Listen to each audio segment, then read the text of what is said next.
Hi, good afternoon, everyone. Welcome to the webinar today for the DTR updates.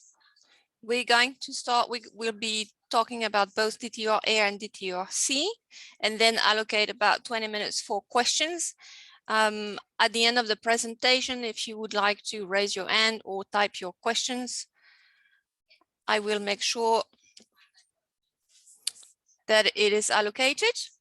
Before we start this meeting, you are reminded that there must be no discussion of prices, surcharge, fees, cost, particular customers, revenue, market share, or any other commercially sensitive topics. In particular, you are reminded that no market agreements have been or will be decided at meetings of CBAFF.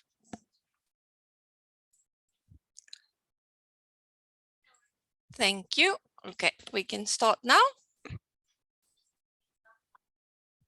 Right, it's my go ahead, Corinne. Yes, please. Sorry. All right, thank you, Corinne. Thank you, CBAFF, for organizing this meeting, and welcome everyone to the joint Customs and MPI webinar on DTR. So my name is Sylvester, for those who haven't seen or met me, and I'm the project manager for DTR Sea. So here are a few slides that will give you a quick update on where we're at with the project. And Daniel, the change manager, is sharing his screen. So moving on to our project's DTR Sea, and I think this is a question that we keep repeating each time, but I'll just dwell on this for 10 seconds, right? DTR is domestic transshipment request, a reminder that it's to move uncleared cargo only, and it's done through trade single window or your software systems. And the two key points are 3A and 3B, which is basically the intention is to remove the paper-based collector's permit so that we have electronic requesting for those movements, and we want to remove old technology and manual processes in relation to the BACC applications. So DTRs will help with both those. Right, moving on. One of the things that we came up since we've launched the pilot was people did not understand what is the purpose and the benefits. So I've just spoken through the purpose in the previous slide around the removal of those paper-based processes. But benefits, as the project have described it, is it's a reducing of cost to industry and to the Crown by providing faster movements of uncleared cargo. As we all know, there's a little bit of delay in getting those approvals through. The benefit of DTR will be to move things faster. The other benefit is to remove our old legacy-based system, which is outside its support agreement, and implementing DTRs will allow for greater efficiency in the uses of our staff resources, while we can do automatic and rule-based approvals. Very quickly, where are we at with the project? So if you focus on the start of March, which is exactly where we are in the pilot. We had a slightly delayed start to our phased approach to the pilot, but we are in it at the moment. So we have kicked off the pilot and are in touch with some of our pilot partners around that process. The mandate date is still July 2023. None of that has changed, and more of that will be firmed up by the end of April. Thanks, Daniel.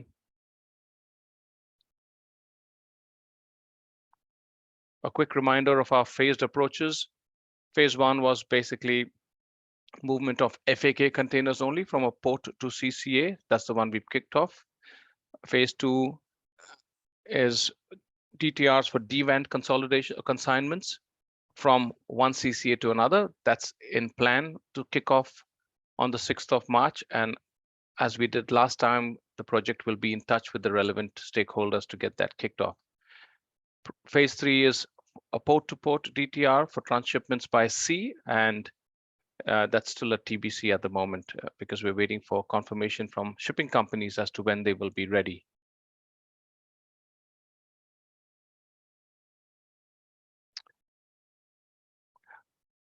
Right. So phase one, an update on phase one. We kicked off those 3 scenarios, as you can see at the bottom of your screen. Any movements from Port of Auckland to Tappers, movements from Port of Auckland to your own CCA, or any direct movements from Tauranga to your CCA. So these ports were ready, and these are the scenarios to be used for those who are on the pilot. Now, we had in the first week 2 out of the 5 freight forwarders successfully submit through DTR submissions, and they worked perfectly fine. We had Cargowise, one of the freight forwarders using Cargowise, and that came through successfully as well. We've sent out training materials. So the format is that the moment you are identified as a pilot partner or you want to join the project team will send you an email which tells you what you need to do, which has a training pack, has some other resources that will help you on that journey.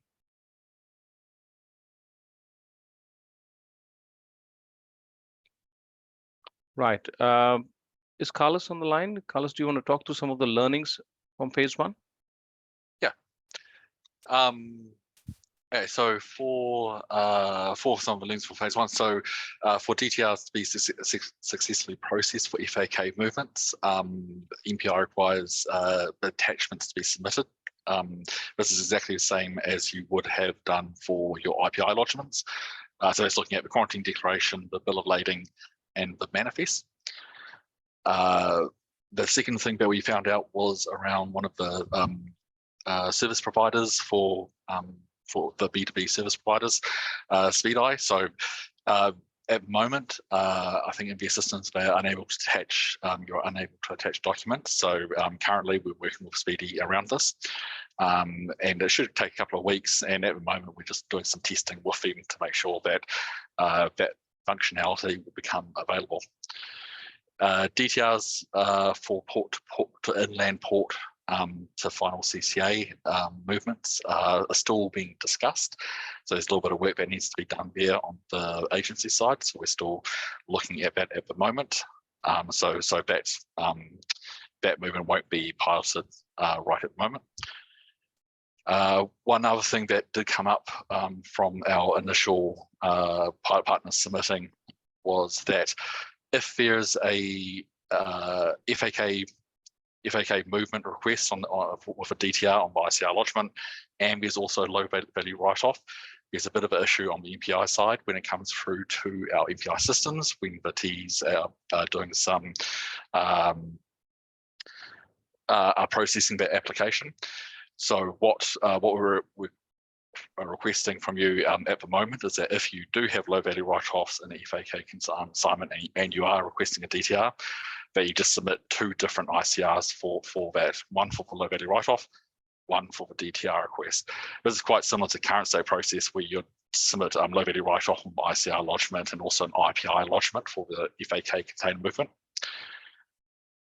And one last thing, 0.5. So the primary import declarations are not required if a DTR has already been submitted to move an FAK container. So if you're submitting a DTR FAK movement container on an ICR lodgement and you get a response back, you don't then need to do an IPI lodgement for that. Thank you. Thanks, Carlos. Here are our phase one initial pilot partners we've been working with and have onboarded.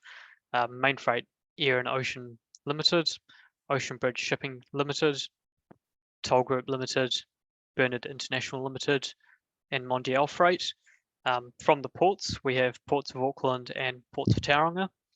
And since the kickoff of phase one, we've been working closely with these partners through providing training material, monitoring their DTR submissions, and providing feedback through the DTR mailbox. The green tick box highlights partners whose DTR submissions were successfully received and processed. And in addition, for our Cargowise clients, we also have a DTR how-to guide that can be distributed to future partners.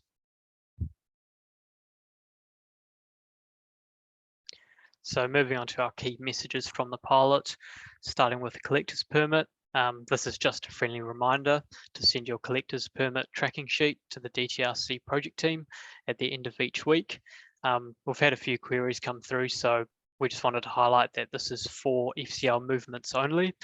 And since we're beginning, well, in week 4, the start date is Saturday, 25th February, and the end date will be Friday, 3rd March. And if you don't do any FCL movements under a collector's permit during this time, then you will not be required to submit through the tracking sheet or notify us. From the pilot, so point 1, please get in touch if you want to be a part of the pilot. Point 2, please refrain from doing any DTR submissions until you've been contacted by the DTR project team and have received the appropriate instructions, as we touched on earlier. Point 3 is once you're onboarded, you'll continue to use the DTR process until the mandate is implemented.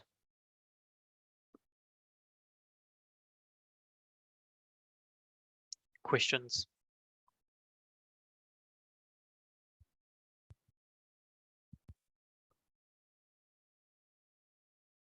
Thanks, Daniel. We'll pause to take any questions in case you want to text them or message them through or call them out.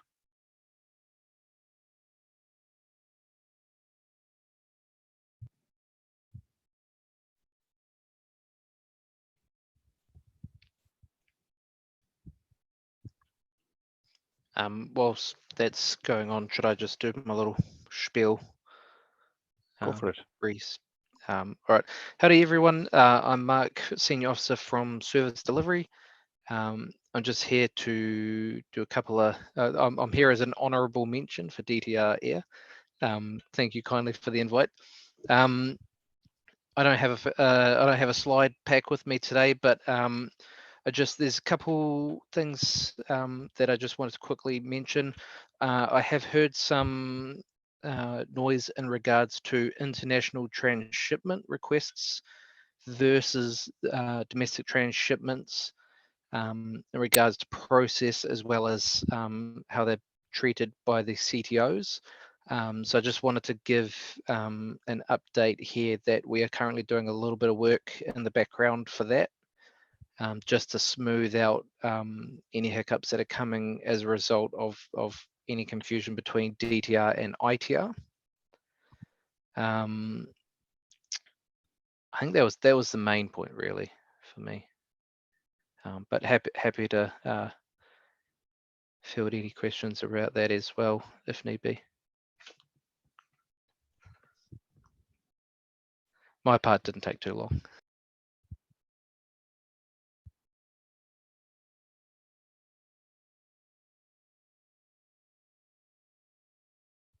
Okay, I see there's a question there. I think I can actually answer that one if you like.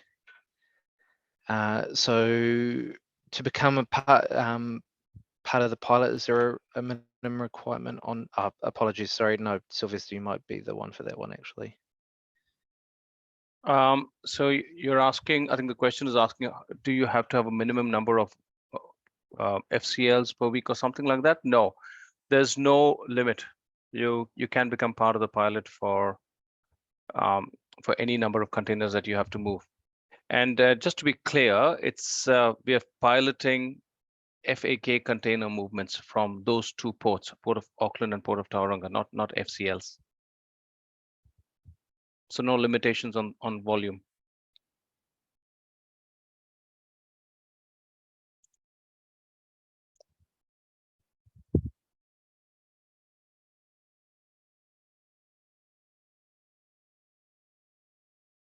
Question from Dave: if you have an FCL discharging in Tauranga through on a BL to Auckland, who is responsible for doing the DTR?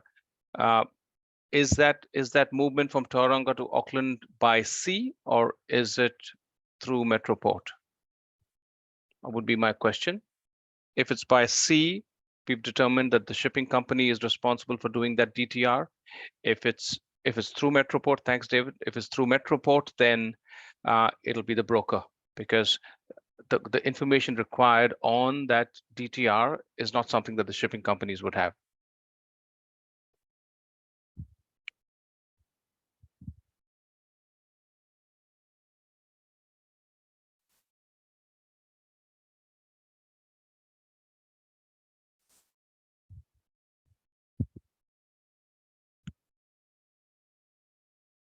So, sorry, Michelle's asking, please clarify that again. So there is this movement you're talking about, which we had on our slide pack around the port to inland port to final CCA.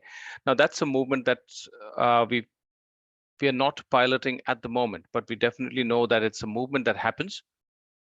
The question that was always asked is who's meant to be raising that first DTR from, say, let's use the example of Port of Tauranga to Metroport.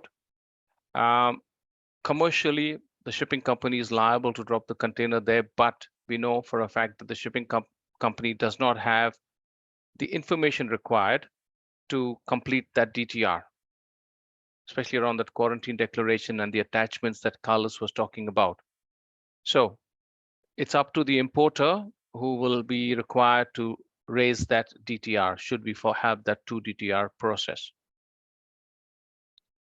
Does that answer your question, Michelle?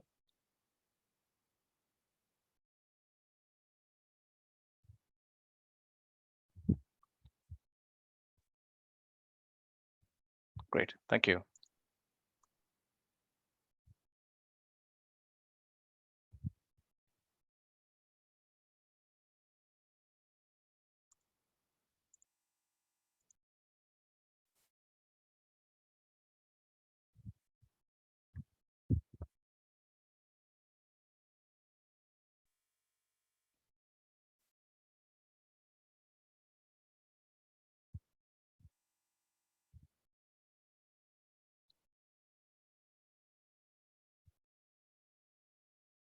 Whilst we're waiting for more questions, is there anyone who's not using Cargowise or Speedy? Is there any other system that we don't know of? We'll be interested to know.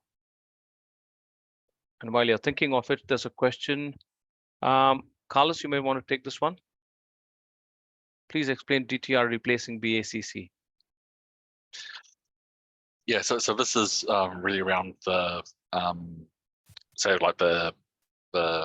well, for now, what we're piloting is around the FAK movements or FAK container movements. So currently, to move a FAK container, you'd be doing for MPI requesting a IPI lodgement to be submitted, which will then go through to the target evaluation team for MPI, who will then process it and issue a BACC for that movement. With some of the automation that's happening around the DTR process, you'll be getting a notification back on submitting a DTR. It might say a DTR is approved. There will also be email notifications sent back to the submitter, to the transit destination, to the location of goods. And if you're a B2B system user, it'll also be the same DTA response will be coming through to your system. So you're not necessarily getting the traditional BACC for that movement. It'll be based off email and system notifications for the DTR.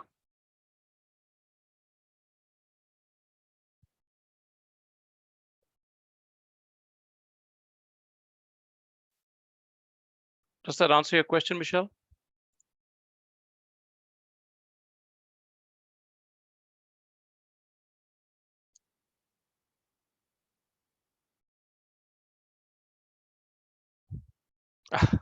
Feel free to ask. You might want to take yourself off mute, and that might work faster than typing. In the meantime, another system is Expedient. So whoever's on Expedient, if you want to raise your hand and email dtr@mpi.govt.nz, tell us that you're keen and interested, we'd be more than happy to onboard you.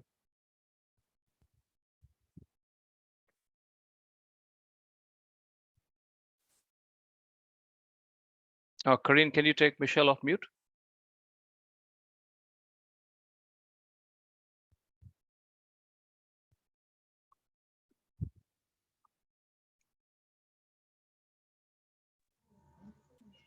Hi, can you hear me now? Yes, Michelle, loud and clear. Hey, Sylvester. Hey, Mark. Saw you earlier. Hello. Okay, so I've got beside me just customs and a few others. So we're just working through the presentation that I've just seen. Hey, my quick question, you're talking about the doc pack submittal. So are we saying there's an expectation to send doc pack files through Cargowise, or is it are you talking about through MPI through your IPI. Oh, you mean when you're talking about attachments, you mean? Yes. So Uh, when we're doing the DTR process, right, we're currently, as we do with air freight right now through Cargowise, is there going to be an expectation on the sea freight side that you want doc packs as well? I'm just asking so that I'm aware of what we're going to do inside our system, if there's an expectation there. Carlos, do you want to answer that? Yeah. Yeah. So for definitely for FAK container movements, we'd be requesting that the same documentation that you'd submit on the IPI lodgement, you'd submit on your ICR lodgement with the DTR request. Okay. Gotcha. Does it go automatically from Cargowise if it's attached? Yes, it does go automatically. So there are steps, and Daniel might send those out to, thanks to Mainfreight who wrote them for us. So there is a way you can put your attachments and submit it with your attachments. Okay. We can take that one off now. Anything else now? No? All right, no, I think that's us. Thank you. Excellent. Thanks, Michelle. No worries.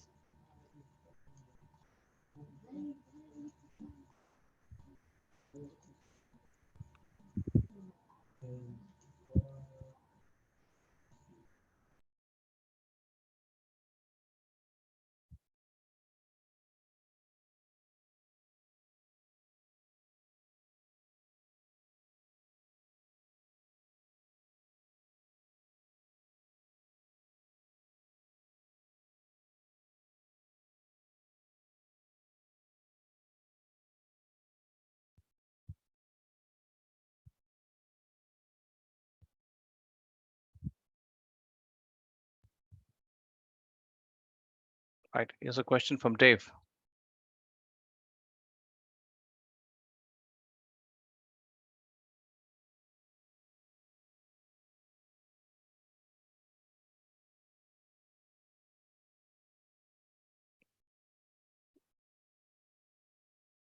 So I think your question relates to whether Tauranga needs to know who has raised the DTR.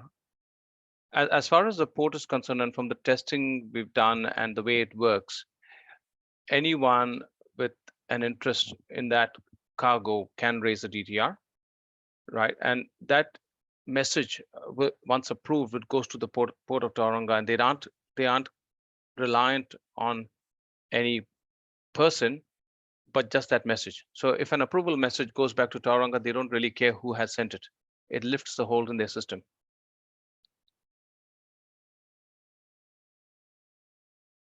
Unless I'm reading this question wrong. Or Dave, you need the mic as well.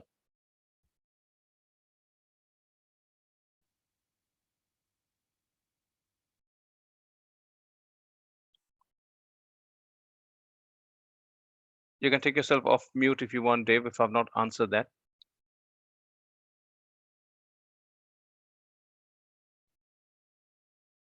Yeah, hi, Sylvester.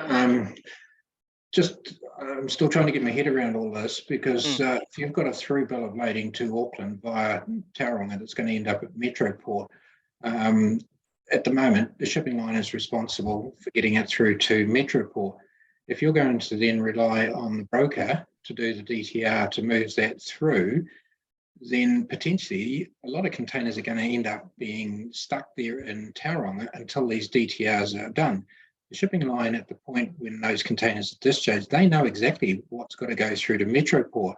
The broker doesn't know necessarily until it gets the documents from a particular client. So from a throughput point of view, I could potentially see a lot of containers coming off at Tauranga that don't have a DTR to allow them to move further on to Metroport. That seems a concern. Are you talking about the general population of containers which are not impacted? Because this process only relates to uncleared containers. But they would be potentially at that stage.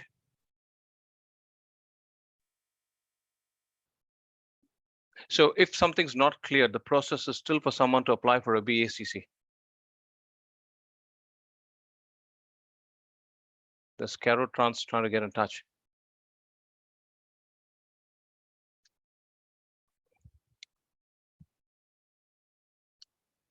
Hey, David. So the current process with BACCs, with eBacker, the containers would still be stuck in Tauranga and won't be railed up unless there's MPI clearance. So the DTR, having a DTR won't make a difference in that sense. So this only applies to any cargo that needs to have a BACC.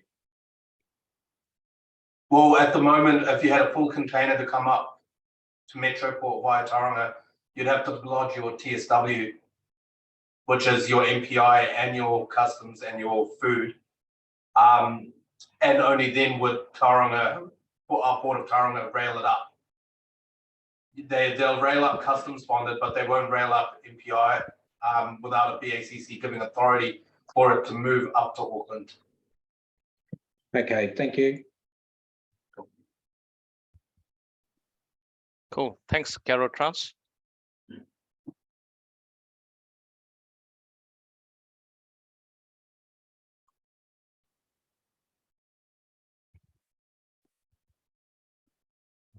It's only going to be anything that's got a BACC.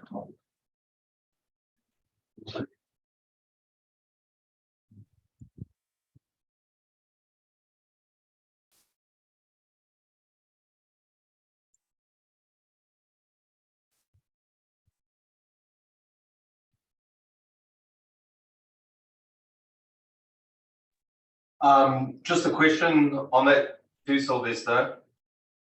Yeah. I guess the concern for my team when it comes to doing the DTR from Tauranga to Auckland and then over to our CCA, we'd effectively be doing the work twice. Is that correct?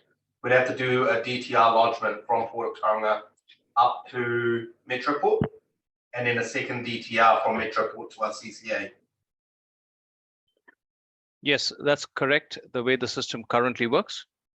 Yes, so you'd have to. There need to be two DTRs. I'm told it's a quick copy exercise, isn't Cargowise?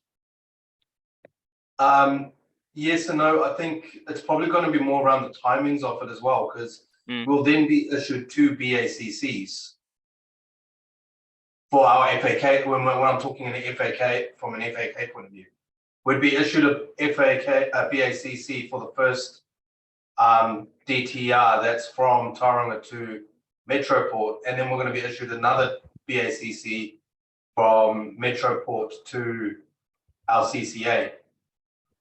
So it seems like it's extra work for MPI as well, having to then have two different BACCs for the same container. Yeah, you're right, James. Is that James? Josh. Josh. Oh, sorry, Josh. You're right, Josh. I think you've nailed it. We just need to work through that. And hence, when we kicked off the FAK port to CCA process, we only focusing on the one leg moves from the port to the final CCA. We've said anyone who wants to do a double move like that will have to raise two DTRs, but there are some issues and concerns we have to iron out, and hence we haven't made that part of this initial pilot scope. There are conversations happening between MPI, customs, and industry to iron this out and then come up with a position. But you're right, the way the system currently works, there are two DTRs that are needed. Okay, cool. Thank you.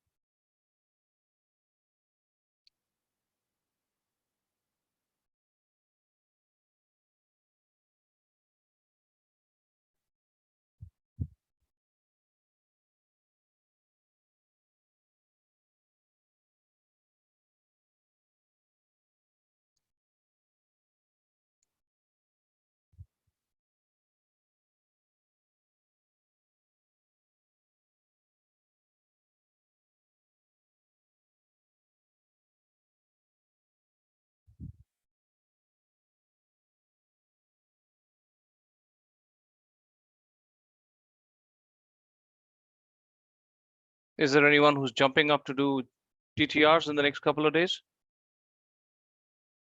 Show of hands, maybe. If you have something that needs to be moved, I would, yep. So if that's something that needs to be moved, I would recommend doing it because you get a quicker response. That's the biggest benefit. And from the past few that have come through, responses have gone out, approvals have gone out within 10 minutes. So if you're in doubt, have questions of how this works, need more information, that's the email address to contact. And please let us know if you're keen to join, and we'll send you all the information.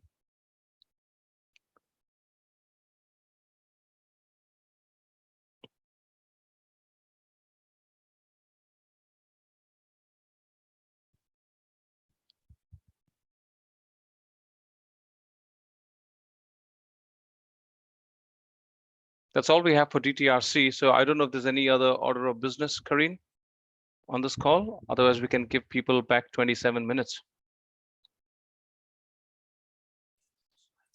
Thank you, Sylvester. Unless you wanted to go into updating on DTR Air. I thought Mark just did that. He slipped that one in. Yeah. Sorry, I heard my name. Or was that someone else? No. We wanted to know whether there was any more updates on DTR Air. Oh, sorry, my internet cut out. I've had to rejoin. No, there was no proper updates. It's all going as it has been the last several months. Yeah, there was just I know I've seen a couple of issues around international transshipments. So watch that space.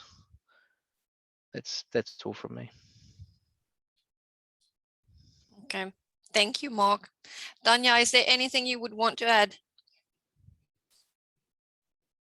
No, not to this particular session. I think it went really well. Some really good questions were asked, and I've taken notes. Some of maybe they're good FAQ questions. The question is, do we want to keep on engaging like this every fortnight to leave it as an open forum to bring any questions and to get members to come in and have an opportunity to ask questions and hear it again? That's sort of the feedback I need from the members to attendees today. And also, we'll have to stay on top of the communications around the two-leg DTR to an inland port, to what you consider an inland port and to the final destination. So we'll be in touch with that.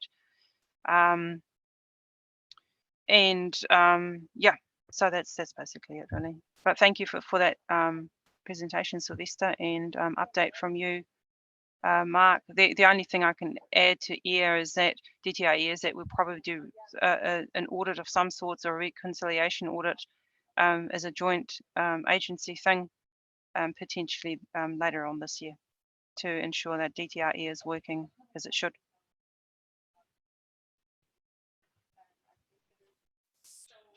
That's me. Thank you, Danya. And thank you, Sylvester, for the presentation. I do think it is very valuable, but you're right. Maybe this is a question we should ask the membership on our communication and see if they want to continue with those updates and communication and the opportunity to ask questions. Okay, well, thank you, everyone. And then we'll communicate more on this on the daily. Lovely. Thank you. Thanks, Karine. Thanks, everyone. Thanks, everyone. Karine. Thank you. Bye-bye. Thank you. Bye-bye. Thank you.